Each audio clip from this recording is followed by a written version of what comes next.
On a slightly chilly day in the middle of November, Aaron Grunches get a phone call from his girlfriend, and she sounded unusual. She sounded a little bit, he could detect a slight concern in her voice, and she was explaining to him that her ex was at her place and she wanted him to come and help her.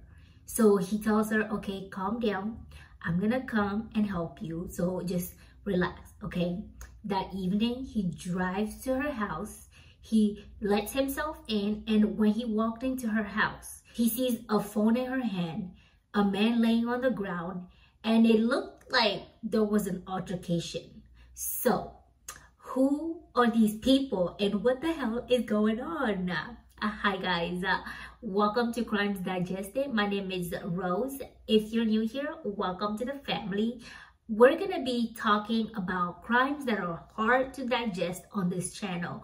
So without further ado, we're just gonna jump right in the case. Aaron Grunches, just like Hunches, but GR.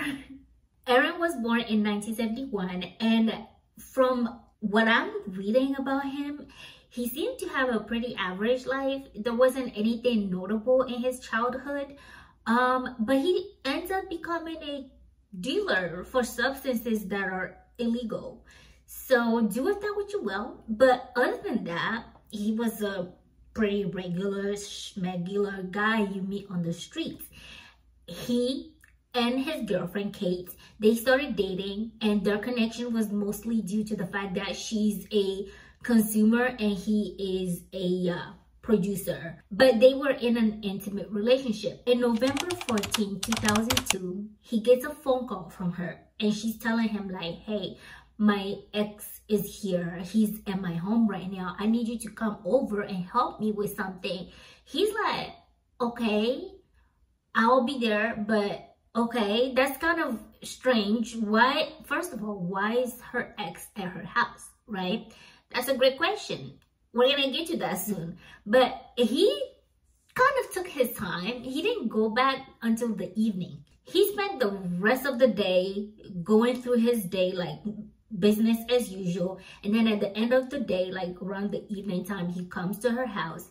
And what he saw in front of him was a man laying on the ground looking dazed, his girlfriend holding a phone in her hand. What I want to know is, what kind of phone is it? Is it a Nokia? Because them things are weapons, okay? I remember my dad used to have a Nokia, and I used to be the kind of person that threw stuff as a kid. And not like that, okay? Not like that. I would throw things to put it down. Like if I take a phone, I just throw it to put it down. Anywho, that's beside the point.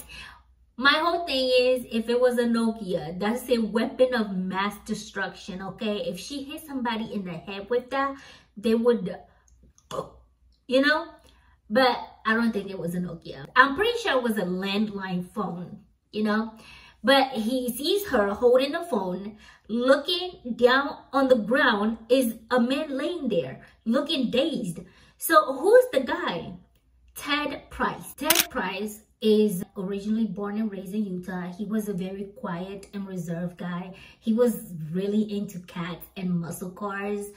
I don't know what that means. Like, I know what it is, but I don't know what that means. I think it's very interesting, people who are into cars, because I'm like, okay, you're into that like expensive thing, that's a chunk of metal. But I digress.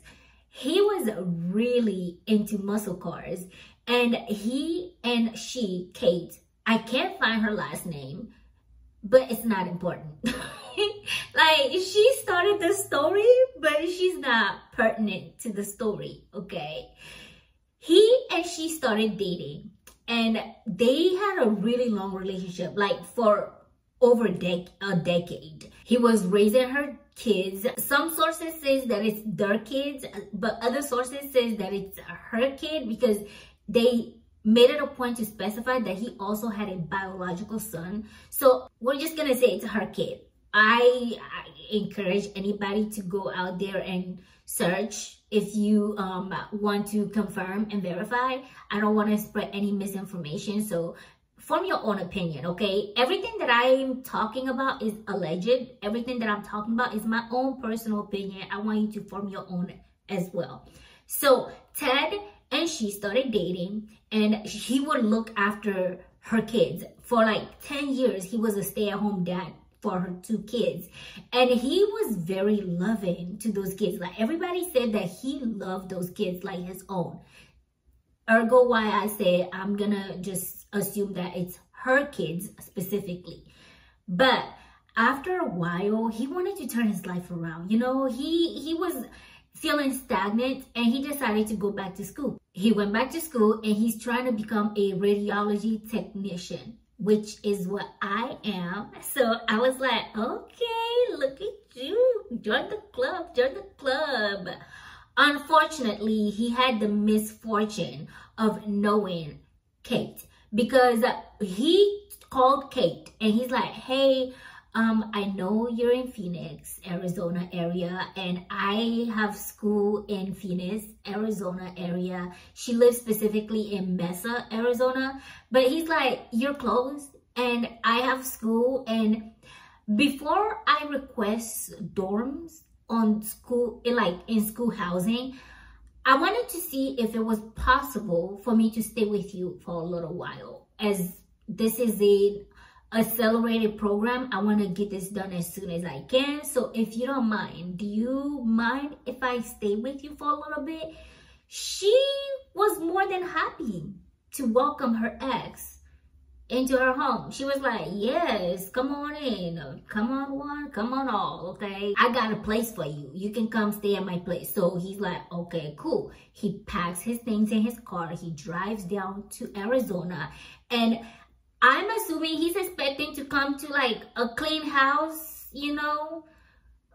I don't know. I don't know what he was expecting, but what he saw was not what he was expecting. He saw the woman that he has been with for years now was living in a house that was pretty much a crack house. Like, it was a house filled with all these addicts, and she was addicted specifically to methamphetamine. So he's like, what the heck is going on? Why are you living like this? And with your kids, he's getting concerned for the kids for the most part. He's like, this is not safe for the children. I don't know about anything else. I don't care what you want to do with your life, but this cannot be a healthy environment for the children. They're still growing. They're in the phase of their lives where they're literally, you are building them, you know, and everything that you give to them, they're like sponges. They take it in, they turn it into their personality. So the fact that she had those kids in such an unhealthy environment, he was triggered, and rightfully so. So he tells her, either you clean up your act, or I'm calling CPS on you. I'm gonna call Child Protective Services to come take the kids, because this is not a good environment for these children. Now, I think he was expecting her to be like, you know what? You're right. I have not been living a good life. This is not a good life for my kids. I have to turn my life around. I have to change things, because if I don't, then it won't be good for anybody in this situation. But no, their altercation started getting heated, and their voices were going octaves and octaves higher. And before you know it, she grabs the phone and bam, she hits him over the head. He falls down. He's disoriented. He's like discombobulated. He's confused. He's looking around. And that's when she calls her current boyfriend. She calls him and she's like, hey, Aaron, I need you to come over. I have Ted here at my place and I need your help. So Aaron, like I said, spent his day doing his thing. He's like, my girlfriend called me, but I'm busy right now, you know, probably selling goods to people that shouldn't be using it. But he comes later that evening and he sees this thing happening, and he's looking at his girlfriend and her roommates. And he's like, what happened here? They explain the situation and he says, okay, it's fine. I'm going to take him to the bus station. I'm going to put him on a bus back to wherever he came from. And then I'll be right back. So she and her roommate help him carry this man to the car. Gets in the car with the roommates. They drive off. And Kate stays back. She's like, she said, I'm done with this whole situation. I'm Gucci, okay? So she stays back while they went off to God knows where. Now, they were on the way to the bus station when Aaron realized that he didn't have money to put this man on a bus. He's like, oh, I guess I don't have enough money to put him on a bus. What are we gonna do now? You know what is a good idea? I'm gonna drive into the desert with him. Which is like, huh? But he drives back towards the deep end of the desert. They said that he drove like right next to the Beeline highway. I don't know what exactly that is, but it seems like it's a very well-known highway, right? He drives there and he comes out of the car. The roommate stayed in the car. Price also gets out of the car. At that point, he was coming to, he's looking around. He's like, what the heck is happening? Why am I like, what's going on? Before he could even register what was happening around him, he gets shot 4 times. And he dies. I don't know how I'm gonna take you to the bus stop. I don't have money for the bus. Becomes, I have a weapon and I'm gonna pew you. I don't know how that connection happened in his head, but that's his final decision, to end this man's life because he didn't have money to put him on a bus. Like, he had no, it's so senseless in a way that I don't even know how to like explain. He took this man's life because he didn't have money to put him on a bus back to Utah. That's wild to me, no matter how you think about it. This happened in November. Fast forward January, I don't know what happened. Police found the man like literally days after this happened. But for whatever reason, they didn't, I don't know if they were not investigated. There was nothing until January of 2003. There was a officer doing a regular routine patrol. You know, he was checking people's IDs. He was stopping people randomly, just a regular day. He's a rookie, okay? He's doing probably something that he would want to do over just sitting somewhere and ticketing people. Actually, that's probably the same thing, isn't it? Yeah. He was doing what every rookie will probably be like, oh my God, I want real action. I want something more, you know? But he stops this car. And inside the car, Officer Flannery is looking at this man. And he's like, sir, can you give me your, before he could even say license and registration, he gets shot twice, okay? Now, fortunately, Officer Flannery, his name honestly sounds like I'm making it up, but that's his name. Officer Flannery gets a shot twice, once in the torso area that got stopped by his bulletproof vest, and then another one that got stopped in the most like, what's it called? Interesting and almost action movie way. His watch saved him, okay? So if you are scared of being shot, wear a watch, wristwatch, okay? It saves lives. But he survives. And one thing most cops will tell you, don't come for one of their own, okay? Because although they were slow, very, very slow, like total style slow in terms of the other crime. But the moment one of their own got shot, which I'm okay with, I like it, because officers need to know that they will be looked after in situations like this. They are putting their lives on the line every day. They're risking their lives every single day. So I understand that this is something that should happen. And if it's happening, then that's great. They should put the same effort into helping everyday citizens, though. That's what the taxpayers' money is for. But that's beside the point, neither here nor there. They started looking for this man immediately. Okay? They matched the bullet casings that he shot Officer Flannery with to the crime that happened before. And they're like, we got to find this man. We got to find him. He fled, but we got to find him. He didn't even last that long. Within a day, 15 hours after he shot Officer Flannery, the cops were on his tail and they found him hiding in a haystack, looking dehydrated and stressed out. I'm pretty sure he was ready to be taken in at that point. He was like, take me, because I haven't eaten anything all day. I'm thirsty. Do y'all have any water, juice, soda, energy drink, coffee, anything? I'm thirsty. But they book him in, and let me just be honest with you.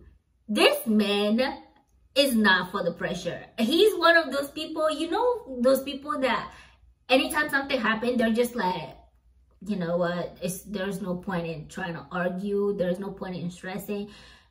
He confessed immediately. He was booked, and they actually matched his DNA to another crime that he committed. Every time I find out that these people have a history, I'm not surprised, because certain things you can't do unless you have a history of doing them. You get what I mean? So they found out that he's already committed crime in 1999, and he's already on record for being a convict.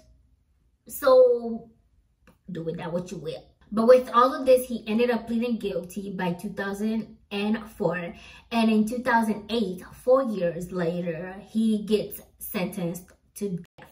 Now, this is where things get wild, to me at least. Like, everything was wild, but this is when it gets extra wild, okay? Because in 2022, this man was like, you know what? Since I'm already guilty anyways, and I'm not looking to appeal my guilty verdict, I'm going to represent myself. And the judge was like, okay, what are you representing yourself for if you're not appealing the guilty verdict? And he goes, well, y'all are dragging it. Y'all are dragging your feet. Like, you need to put your mouths where your money is. Because y'all say I got the death penalty since 2008. It is currently what? 2022. So why am I still alive? Like, he was over with being on death row, okay? And honestly, I kind of get it. If I did something I would never probably ever do, God forbid, but big if I did something that was gonna give me the death penalty, my anxiety would not allow me to even eat for years. You don't know when it's coming. And he's like, just get it over with. Like, this is even more stressful, waiting for you guys to actually follow through with your promise. You know, it's starting to feel like an empty threat. So they're like, okay. So the Attorney General requests for a warrant from the Arizona Supreme Court, and it took like around a year. The warrant was still not written yet, and at this point he said, you know what, actually hold that thought, because I asked for a warrant. It's been a year, and right now the way y'all are executing people is torture. I don't want it. Nah, y'all are torturing people. The executions are not being completed properly. He's like, the last few people, y'all, it was horrible. So I'm gonna need you to put it on hold. But the funny thing is, the last execution was prior to his request for an execution. Because from what I'm reading, it says that The last execution that Arizona had was in 2017. He requested for execution in 2022. So the math is a math answer. He's like, y'all are torturing people. I don't want that. So around that same time, there was like a turnover. You know, they had a new governor, and then they had a new attorney general, and the new attorney general was like, let's look over all the people that are on death row.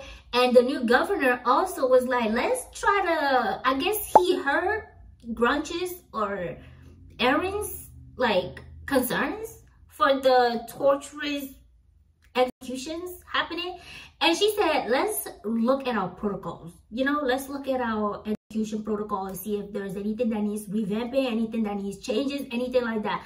And because of that, they decided to put a hold on his initial request for execution, the warrant.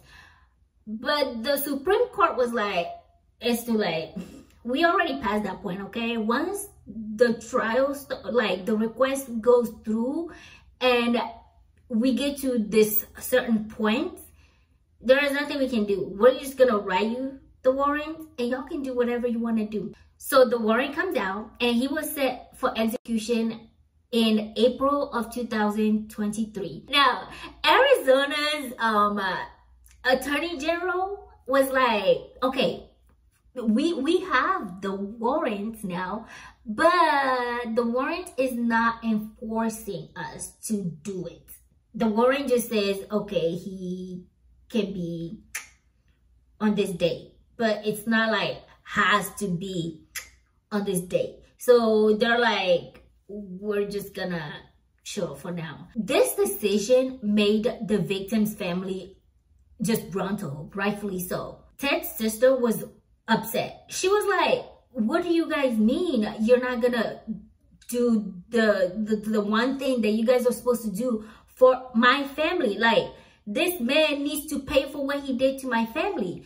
But they're like, we don't want to do that because it would be unconstitutional. So the governor sends a motion to strike her petition, or a motion requesting for the Supreme Court to dismiss her petition. And she received support from a different attorney general in Maricopa County. She was trying to help this grieving family get the justice that they deserve. But the governor's like, no, we're not doing that.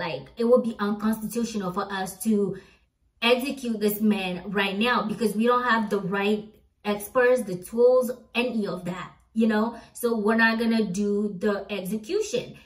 The sister was upset, which is normal. Everybody wants a different closure for things. Some people, just the fact that he was pronounced guilty was enough, but other people, they're like, we need an end to this story. So she was like, I'm tired of following this man and trying to figure out what part of the prison he's in right now, because they moved him to a different prison. And she was upset that they're moving him to better accommodations, you would say. And she's rightfully upset, why are you guys doing this? The thing that he did to our family, it's not fair. You guys need to do right by my brother. The Supreme Court came back and they're like, look, we don't care what you do. Y'all do what you gotta do.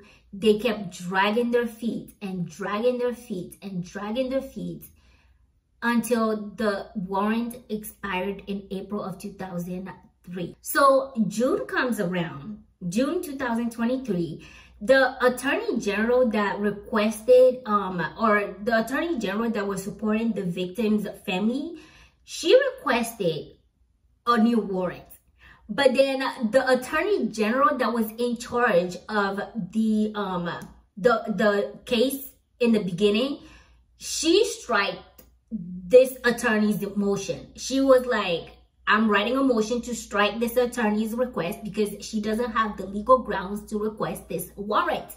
She's like, that power belongs to me, okay? Sit back down. I don't think that's how it went. I'm being dramatic. But that's 5. She's like, why are you going behind my back, going over me and doing this? It's not your thing to do. Like, sit back down. And so the motion gets striked. She said she was going to apply for a new warrant within a couple weeks, but she doesn't do that. Now we fast forward in 2025, and my homeboy is like, y'all are dragging it. This man is like, why y'all taking so long? I've been waiting for too long. It's been, how long now? Exactly. I should be already, but I'm still here. Why am I still here? So they decided, okay, fine. You know what? Since you want to so badly, we'll give it to you. They requested a new warrant, got a new warrant issued in February of 2025. And he made sure to let them know he wanted expedited. He's like, don't waste time, okay? Hurry it up. So they expedited the process. They gave him a new warrant, and his execution gets set for March of 2025. And then on the 19th of March, he gets put in the chair or the gurney, and they asked him if he had any final words, and he was like, nah, fam, I'm Gucci. And they're like, I bet, bye. And he breathed his last right after around 3:30-ish. That's it. This man is, honestly, he's a real gangster, okay? He said, y'all wasting my time. Y'all wasting my time. Like, why y'all got me on death row for years? Like, let's get it moving. So, yeah, that's it. That's the story of the man that was known for requesting his own execution every Monday, Tuesday, Wednesday, Thursday, Friday, Saturday, and Sunday. He was just like, I want to go. Like, get me out of here. But that's it. I want to know in the comments what your thoughts were on this case. Did you guys read up on it? Did you guys hear anything about it at all? Let me know all about it. All about your thoughts. All about your concerns, complaints, all of them. And with that, I think I'm gonna leave it right here. I don't have anything to say other than this man is wild. And then they kept asking him, like, are you sure? You sure? You sure? You sure? After the warrant came out, I'm like, if y'all don't get this man out of here, he wants to go. He wants to go see his father, okay? He wants to go see his maker. Let him go. Let that man go, okay? But that's it, okay? I'm gonna leave it right here. I hope you have a fantastic day, and I will see you in the next video. Until then, please take care. Bye-bye.